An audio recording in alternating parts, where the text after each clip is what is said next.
ਉਸ ਦੇ ਵਿੱਚ ਵੀ ਉਹਨਾਂ ਨੇ ਜਿਹੜੇ ਨੇ ਕੁਝ ਕਵਿਤ ਲਿਖੇ ਨੇ 675 ਟੋਟਲ ਕਵਿਤ ਨੇ ਜੀ। ਔਰ ਅਸੀਂ ਸੋਮਵਾਰ ਦੇ ਪ੍ਰੋਗਰਾਮ 'ਚ ਉਹਨਾਂ ਦਾ ਇੱਕ ਕਵਿਤ ਵਿਚਾਰਦੇ ਹਾਂ। ਅੱਜ 257 ਨੰਬਰ ਕਵਿਤ ਤੇ ਔਰ ਜਿਵੇਂ ਭਾਈ ਗੁਰਦਾਸ ਮੁਕੰਮਲ ਤੌਰ ਤੇ ਗੁਰੂ ਨੂੰ ਸਮਰਪਿਤ ਗੁਰਸਿੱਖ ਜਿਨ੍ਹਾਂ ਦਾ ਹਿਰਦਾ ਜਿਨ੍ਹਾਂ ਦਾ ਦਿਲ ਰੱਬ ਦੇ ਪਿਆਰ ਨਾਲ ਸਰਸ਼ਾਰ ਔਰ ਗੁਰੂ ਸਾਹਿਬਾਨ ਦੀ ਵਡਿਆਈ ਗੁਰੂ ਦਾ ਅਦਬ ਔਰ ਗੁਰੂ ਦਾ ਰਸਤਾ ਗੁਰਮਤ ਗਾਡੀ ਰਾਹ ਉਸ ਦੇ ਉਹ ਫਲੈਗ ਬੀਅਰਰ ਜੀ ਔਰ ਉਹਨਾਂ ਦਾ ਹਰ ਲਫ਼ਜ਼ ਗੁਰੂ ਦੇ ਪਿਆਰ ਦੇ ਵਿੱਚ ਸਰਸ਼ਾਰ ਹੁੰਦਾ ਹੈ।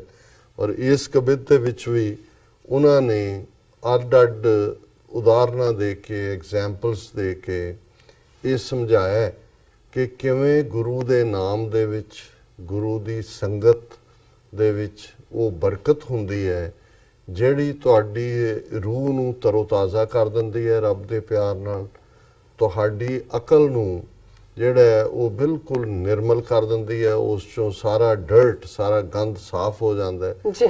ਔਰ ਤੁਸੀਂ ਦੁਨੀਆ ਦੇ ਅੰਦਰ ਇੱਕ ਆਨੰਦ ਦੇ ਵਿੱਚ ਜਿਹਨੂੰ ਅੰਗਰੇਜ਼ੀ 'ਚ ਸਟੇਟ ਆਫ ਐਕਸਟੈਸੀ ਜਾਂ ਸਟੇਟ ਆਫ ਬਲਿਸ ਕਹਿੰਦੇ ਨੇ ਤੁਸੀਂ ਉਸ ਦੇ ਵਿੱਚ ਵਿਚਰਦੇ ਹੋ। ਸੋ ਭਾਈ ਸਾਹਿਬ ਇਸ ਕਵਿਤ 'ਚ ਕਹਿੰਦੇ ਨੇ ਗੁਰਮੁਖ ਸ਼ਬਦ ਸੁਰਤ ਸਾਧ ਸੰਗ ਮਿਲ ਭਾਨ ਗਿਆਨ ਜੋਤ ਕੋ ਉਦੋਤ ਪ੍ਰਗਟਾਇਓ ਹੈ ਨਾਭ ਸਰਵਰ ਵਿਖੇ ਬ੍ਰਹਮ ਕਮਲ ਦਲ ਹੋਏ ਪ੍ਰਫੁੱਲਤ ਬਿਮਲ ਜਲ ਛਾਇਓ ਹੈ ਮਧੂ ਮਕਰੰਦ ਰਸ ਪ੍ਰੇਮ ਪਰਪੂਰਨ ਕੈ ਮਨ ਮਧੁਕਰ ਸੁਖ ਸੰਪਟ ਸਮਾਇਓ ਹੈ ਅਕਥ ਕਥਾ ਬਿਨੋਦ ਮੋਦ ਅਮੋਦ ਲਿਵ ਉਨ ਮਨ ਹੋਏ ਮਨੋਦ ਅਨਤ ਅਨਤ ਨਾ ਤਾਇਓ ਹੈ ਕਿ ਜਿਹੜਾ ਗੁਰੂ ਵੱਲ ਮੂੰਹ ਕਰ ਲੈਂਦਾ ਹੈ। ਗੁਰੂ ਦੇ ਮੂੰਹ ਕਰਨ ਦਾ ਮਤਲਬ ਇਹ ਨਹੀਂ ਕਿ ਤੁਸੀਂ ਕਿਸੇ ਡਾਇਰੈਕਸ਼ਨ 'ਚ ਹੋ ਗਏ।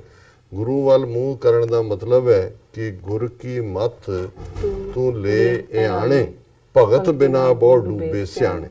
ਉਹਨੂੰ ਇਸ ਗੱਲ ਦੀ ਸਮਝ ਆ ਜਾਂਦੀ ਹੈ ਕਿ ਮੈਂ ਆਪਣੀ ਮੱਤ ਛੱਡ ਦਿੱਤੀ ਹੈ। ਗੁਰੂ ਦੀ ਮੱਤ ਕੀ ਹੈ? ਗੁਰਮਤ। ਔਰ ਉਹ ਮੱਤ ਕੀ ਹੈ ਕਿ ਜਿਹੜੀ ਸਮਝਾਉਂਦੀ ਹੈ ਕਿ ਭਗਤ ਬਿਨਾ ਬਹੁ ਡੂਬੇ ਸਿਆਣੇ, ਕਿ ਰੱਬ ਦੇ ਸਾਹਮਣੇ ਰੱਬ ਦਾ ਪਿਆਰ ਹੀ ਦੌਲਤ ਹੈ, ਉਹੀ ਸਾਧਨ ਹੈ ਤੇ ਉਹੀ ਵਡਿਆਈ ਹੈ ਜਿਹੜੀ ਸਿੱਖ ਨੂੰ ਕਰਨੀ ਬਣਦੀ ਹੈ। ਉੱਥੇ ਅਸੀਂ ਦੁਨਿਆਵੀ ਸਿਆਣਪਾਂ ਸਭੇ ਛੱਡ ਸਿਆਣਪਾਂ ਗੁਰ ਕੀ ਪੈਰੀ ਪਾਏ, ਕਿ ਵੀ ਸਭ ਅਕਲਾਂ ਛੱਡ ਦੇ ਤੇ ਸਿਰਫ ਇਹ ਤਨ ਮਨ ਧਨ ਸਭ ਸੌਂਪ ਗੁਰ ਕੋ ਹੁਕਮ ਮੰਨੀਏ ਪਾਈ, ਕਿ ਆਪਣਾ ਆਪਾ ਗੁਰੂ ਨੂੰ ਸਮਰਪਿਤ ਕਰਨਾ। ਸੋ ਭਾਈ ਸਾਹਿਬ ਫਰਮਾਉਂਦੇ ਨੇ ਗੁਰਮੁਖ ਸ਼ਬਦ ਸੁਰਤ ਸਾਧ ਸੰਗ, ਕਿ ਜਦੋਂ ਗੁਰਮੁਖ ਗੁਰੂ ਵੱਲ ਮੂੰਹ ਕਰਦਾ ਹੈ ਉਸ ਦੀ ਸੁਰਤ ਸ਼ਬਦ ਦੇ ਵਿੱਚ ਜੁੜ ਜਾਂਦੀ ਹੈ, ਸ਼ਬਦ ਉਸ ਦੀ ਸੁਰਤ ਦੇ ਵਿੱਚ ਪੁੜ ਜਾਂਦਾ ਹੈ ਜੀ। ਔਰ ਸਾਧ ਸੰਗਤ ਦੇ ਵਿੱਚ ਭਲੇ ਲੋਕਾਂ ਦੀ ਸੰਗਤ 'ਚ ਗੁਰੂ ਗ੍ਰੰਥ ਸਾਹਿਬ ਦੀ ਹਜ਼ੂਰੀ 'ਚ ਜਾਂ ਉਹ ਜਿੱਥੇ ਨਾਮ ਜਪੀਐ ਮੇਰੇ ਪਿਆਰੇ ਸੋ ਅਸਥਲ ਸੋਹਣ ਚੁਬਾਰੇ ਔਰ ਸਤ ਸੰਗਤ ਐਸੀ ਜਾਣੀਏ ਜਿੱਥੇ ਇੱਕੋ ਨਾਮ ਵਖਾਣੀ, ਕਿ ਜਿੱਥੇ ਇੱਕ ਰੱਬ ਦੀ ਗੱਲ ਹੁੰਦੀ ਹੈ, ਰੱਬ ਦੀ ਸਿਫਤ ਸਲਾਹ ਹੁੰਦੀ ਹੈ, ਉਹ ਸਤ ਸੰਗਤ ਹੈ। ਸਤ ਸੰਗਤ ਦਾ ਮਤਲਬ ਹਜ਼ਾਰਾਂ ਦਾ ਇਕੱਠ ਨਹੀਂ ਹੈ। ਤੁਸੀਂ ਆਪਣੀ ਮਸਤੀ ਦੇ ਵਿੱਚ ਗੁਰੂ ਦੇ ਉਸ ਪਿਆਰ ਦੇ ਵਿੱਚ ਜਿਸ ਥਾਂ ਦੇ ਉੱਤੇ ਗੁਰੂ ਦਾ ਜਸ ਹੁੰਦਾ ਹੈ ਜੁੜਦੇ ਹੋ। ਤੇ ਜਦੋਂ ਗੁਰਮੁਖ ਦੀ ਸੁਰਤ ਸ਼ਬਦ ਦੇ ਵਿੱਚ ਪੁੜੀ ਹੋਈ ਸਾਧ ਸੰਗ ਦੇ ਹੋਰ ਕਰੀਬ ਹੁੰਦੀ ਹੈ, ਫਿਰ ਕੀ ਹੁੰਦੀ ਹੈ? ਹੁੰਦਾ ਹੈ ਮਿਲ ਭਾਨ ਗਿਆਨ ਜੋਤ ਕੋ ਉਦੋਤ ਪ੍ਰਗਟਾਇਓ ਹੈ। ਹੁਣ ਭਾਨ ਸੂਰਜ ਨੂੰ ਕਹਿੰਦੇ ਨੇ। ਹੁਣ ਹਨੇਰਾ ਹੁੰਦਾ ਹੈ, ਹਨੇਰੇ ਨੂੰ ਦੁਨਿਆਵੀ ਸੂਰਜ ਚਾਨਣ ਕਰ ਦਿੰਦਾ ਹੈ। ਇਸੇ ਤਰ੍ਹਾਂ ਜਿਹੜਾ ਸਾਡਾ ਮਨ ਦਾ ਹਨੇਰਾ ਹੈ, ਜਦੋਂ ਅਸੀਂ ਸੁਰਤ ਸ਼ਬਦ ਦਾ ਮੇਲ ਹੁੰਦਾ ਹੈ ਤੇ ਗੁਰੂ ਦੇ ਗਿਆਨ ਦਾ ਭਾਨ, ਗੁਰੂ ਦੇ ਗਿਆਨ ਦਾ ਸਮੁੰਦਰ ਉਦੋਤ ਪ੍ਰਗਟਾਇਓ ਹੋ, ਚਾਰ ਚਫੇਰੇ ਸਾਡੇ ਮਨ ਨੂੰ ਆਪਣੇ ਗਿਆਨ ਦੇ ਨਾਲ, ਜਿਹੜਾ ਬ੍ਰਹਮ ਗਿਆਨ ਹੈ ਉਸ ਦੇ ਨਾਲ ਸਰਸ਼ਾਰ ਕਰ ਦਿੰਦਾ ਹੈ। ਇਵੇਂ ਹੀ ਨਾਭ ਸਰਵਰ ਵਿਖੇ ਬ੍ਰਹਮ ਕਮਲ ਦਲ। ਹੁਣ ਜਿਹੜਾ ਕਮਲ ਦਾ ਫੁੱਲ ਹੈ, ਲੋਟਸ ਫਲਾਵਰ ਹੈ, ਉਹ ਪਾਣੀ ਦੇ ਵਿੱਚ ਹੁੰਦਾ, ਚਿੱਕੜ ਦੇ ਵਿੱਚ ਹੁੰਦਾ, ਪਰ ਉਹਦੀਆਂ ਪੰਖੜੀਆਂ ਬੰਦ ਹੋ ਜਾਂਦੀਆਂ ਜਦੋਂ ਸੂਰਜ ਚੜ੍ਹਦਾ ਹੈ। ਉਦੋਂ ਹੀ ਉਹ ਕਮਲ ਦਾ ਫੁੱਲ ਜਿਹੜਾ ਹੈ ਉਹ ਪੂਰੀ ਤਰ੍ਹਾਂ ਖਿੜ ਜਾਂਦਾ ਹੈ। ਜੀ ਔਰ ਭਾਈ ਸਾਹਿਬ ਫਰਮਾਉਂਦੇ ਨੇ ਕਿ ਨਾਭ ਸਰਵਰ ਵਿਖੇ ਬ੍ਰਹਮ ਕਮਲ ਦਲ, ਜਿਵੇਂ ਜਿਹੜਾ ਲੋਟਸ ਫਲਾਵਰ ਹੈ ਉਹ ਰਾਈਜ਼ ਆਫ ਦਾ ਸਨ ਦੇ ਨਾਲ ਪ੍ਰਫੁੱਲਤ ਹੁੰਦਾ ਹੈ, ਹੋਏ ਪ੍ਰਫੁੱਲਤ ਬਿਮਲ ਜਲ ਛਾਇਓ ਹੈ।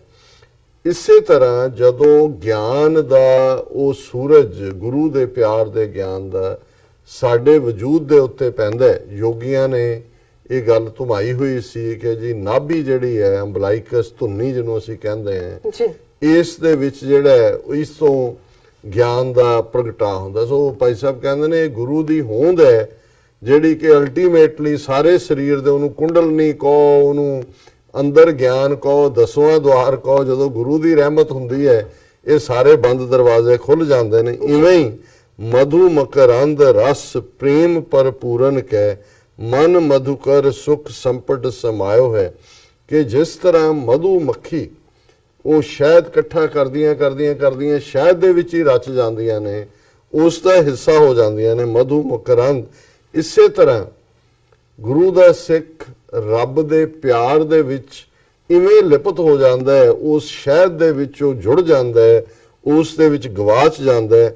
ਮਨ ਮਧੁਕਰ ਸੁਖ ਸੰਪਟ ਸਮਾਇਓ ਹੈ, ਜਦੋਂ ਉਹਦੇ ਅੰਦਰ ਉਹ ਪਿਆਰ ਦਾ ਜਿਹੜਾ ਮਧੂ ਹੈ, ਪਿਆਰ ਦਾ ਹਨੀ ਹੈ, ਚਾਰ ਚਫੇਰੇ ਹੁੰਦਾ, ਉਹ ਉਹਦੇ 'ਚ ਹੀ ਲੰਪਟ ਹੋ ਜਾਂਦਾ ਹੈ, ਉਹਨੂੰ ਹੋਰ ਕੁਝ ਨਹੀਂ ਸੁਝਦਾ।